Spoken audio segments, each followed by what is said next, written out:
came up to me and he asked me a question before the majlis. I answered the question and I said, it's a very good question, by the way.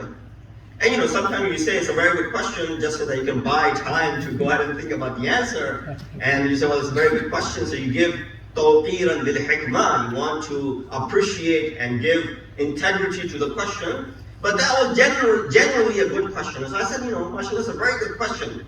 Not that I'm throwing anything down, that you're so young and you're able to ask such an important question. So the child said, so I told them that I'll mention the question from the mimbar. You know what he requested? He said, mention my name as well. Why? Because if you just mention the question, nobody will know who asked. Like you don't know who that kid was. But if you mention my name, then my peers will be proud of me as well. Wow, you asked that question? Well, I mentioned it from the members. So that sort of appreciation is okay when children are young, and there's nothing wrong naming as well. So these are some concrete steps as far as the tarbiyat of awlad is concerned. Quran in Surah Talaq actually talks about this concept of, this world is being a place of nurturing, place of tarbiyat gah. Allah has created this world as a tarbiyat gah for individuals. And when Allah sent mankind, He made sure that the guide to provide that tarbiyat was there before people arrived. Right? As you go for ziyarat or hajj, you want the guide to be waiting for you over there. Because the guide is not there, then you're lost.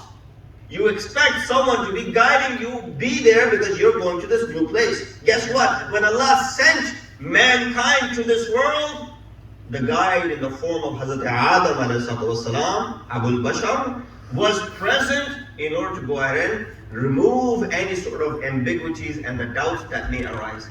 So the guide, tarbiyat kunande, the one who would provide this tarbiyat and this bed for tarbiyat gah, Allah subhanahu wa ta'ala had already done so. One might say, I don't have kids, so does that really matter to me? Do I really need to pay attention to as far as the tarbiyat of awlad is concerned? Similar question could be raised about someone who listens to the fadail of taking care of your parents when they're not alive. So my parents are dead. Do I really need to pay attention now to the hukuk of walidain? Because they're no longer alive. Guess what? Rasulullah said, Sayyidul Abrar, man barra waliday ba'da fawtihima. The Sayyid and the master of righteous is the one who takes care of his parents after their death. Anyone can take care of them when they're alive.